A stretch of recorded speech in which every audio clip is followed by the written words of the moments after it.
Welcome. Today I'll be talking a little bit about pyroluria. Now, if you have pyroluria, you might be termed pyroluric, and sometimes this condition is also called Pyrol's disease, but it's not so much a disease. Now, it's more like a downward spiral of function. That means that unless we address something, the body's physiology will continue to spiral down. So what is pyroluria? How do we get it? Let's start there. So pyroluria is a resolvable condition. That is the most important thing to know. It is resolvable. So this is the best diagnosis that you will ever get. So when you go to the doctor and you get a diagnosis, it's usually bad news because, well, there's often only pharmaceutical remedies for the solution. And usually the medicine, the testing within medicine requires that there be a pathological process already. So the disease is already in process.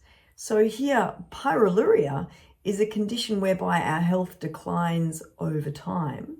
And so what we want to do is resolve all the drivers that can cause someone to be pyroluric so that they can have, do, and be all that they desire again. Now, pyroluria is a condition primarily of the blood, whereby the red blood cells don't live as long as they ought to. They aren't built with the same integrity as for someone who's not pyroluric. So maybe after 30 days or 40 days, your red blood cells break down and die. And they should live much, much longer than that. So, at least over 100 days. So what happens is, because we're constantly replacing all of those red blood cells with new red blood cells, we're draining our body's stores of iron. So it's very common for a pyroluric person to have a history of low ferritin. So that's our iron stores within the blood. So, of course, that causes a fatigue, but it's not the only driver of fatigue in pyroluria. So what happens as those red blood cells break down is they release a chemical called 2-hydroxyhemopyralin. And you don't need to remember the name of that, but that chemical from the breakdown of the red blood cells actually binds to zinc and also binds to vitamin B6. And if you're not aware, zinc and B6 are like best mates. In fact, you need zinc to activate B6. So many of the enzymes in the body require zinc and B6 to work. So let's have a little look at what happens when someone's pyroluric. So with regard to their mental health, often pyroluric people are shy, quiet, reserved.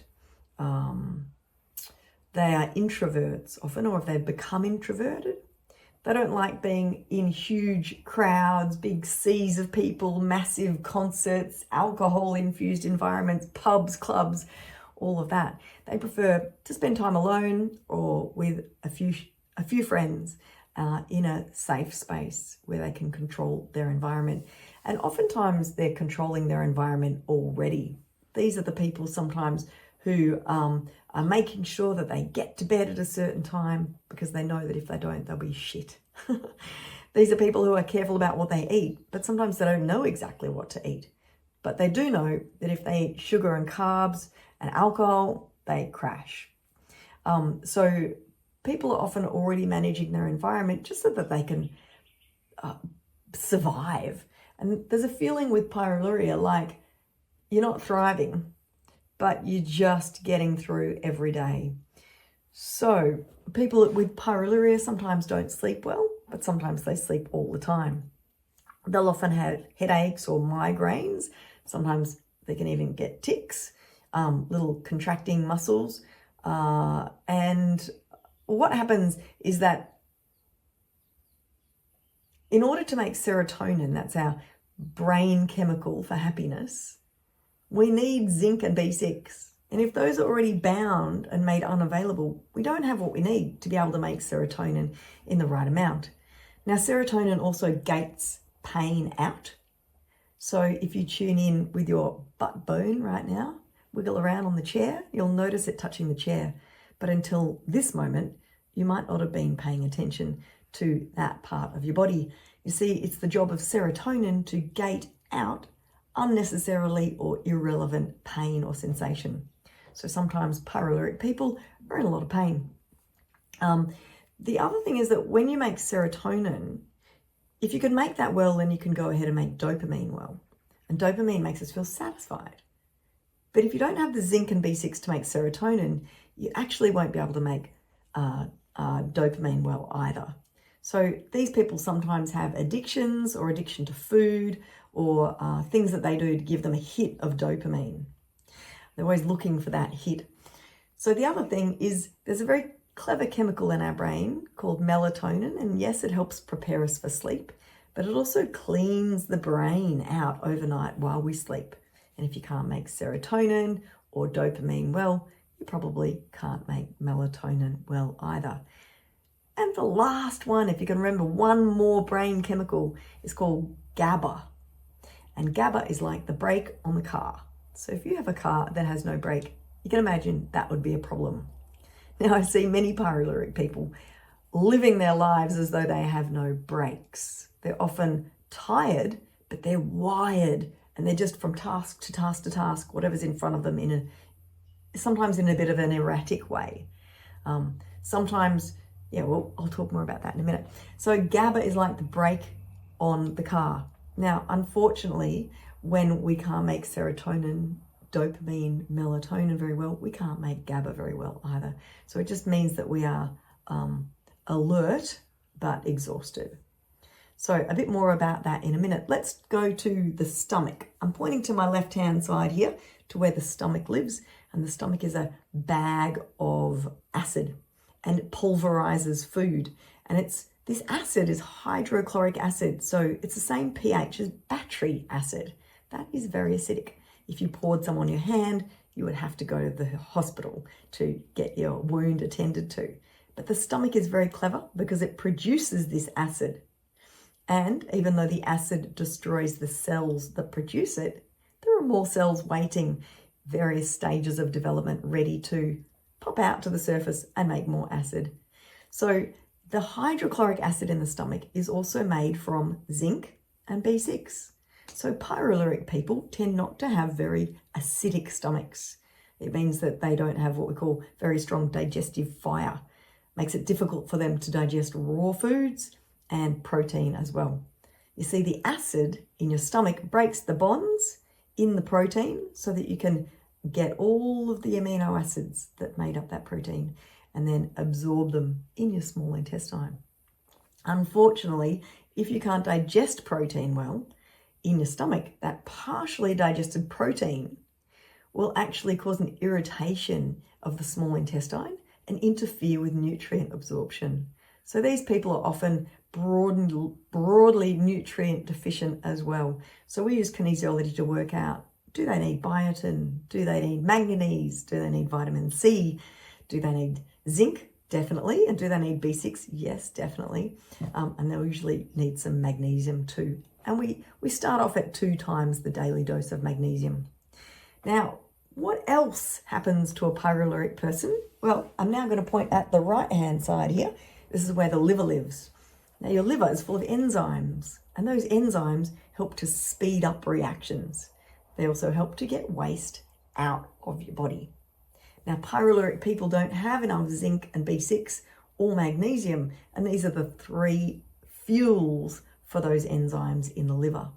So there you go. A pyroluria person can have pretty much any sort of symptom, but usually there's some fatigue, there's some digestive issue, and there's some toxic issue as well, whether that be a skin rash or a headache or the inability to lose weight or very big boobs and big hips. Maybe they'll be super skinny, even more skinny than me. Now, I know a lot about pyroluria because I was pyroluric, and so was everybody in my birth family. So too was my son and my daughter. So we learned a lot about pyroluria back then, like 15 years ago. But I went on to create an education course for integrative medical doctors and naturopaths, all about how to support patients who are pyroluric, because these aren't the easiest patients to deal with. They're usually very emotional, quite forgetful, and the lack of ability to digest protein means that the prefrontal cortex can get compromised. Now that's our executive center. That's the part of our brain that helps us to understand right from wrong and helps us to understand the consequences of our behavior. And when we have poor prefrontal cortex function, sometimes we're not very good at being accountable to anyone. So these people need the big arms of love and care. They need to understand that this is a resolvable condition, and that if they could follow each of the little steps that I provide, they'll be able to resolve this condition, just like well over 10,000 women that I've already helped to resolve pyroluria. So the top 4 things you'll need is some zinc, and it's very good for us to test up which sort of zinc specifically you need, because there are lots of different sorts of zinc. 2, definitely some vitamin B6. 3, and I like to use the vitamin B6 that I have as a liquid, because then we can dose it and we can add a couple of drops or take a few drops off depending on what's happening. The 3rd one is magnesium, and we double the daily dose of magnesium at least for a couple of weeks or a month. And then the last one's vitamin C. Now, sometimes there are some other minerals that the body might need, and sometimes we end up with a high level of heavy metals requiring either ASEA or chlorella or zeolite to be able to pull those heavy metals out of the body and get rid of them, because some of those heavy metals are actually going to be driving your brain into a state of super hyper excitability. Excitotoxicity, we call that, but it's not much fun. So I'm so happy to have been able to share a little bit about pyroluria with you. I hope you're feeling excited about your journey. We're going to know each other for at least 6 months now, possibly even a year. And if you'd like to learn how to halve the amount of time that it takes to resolve pyroluria, please ask me how. Have a beautiful day, and I hope that helped. Please send me any questions that you have. Have a great day.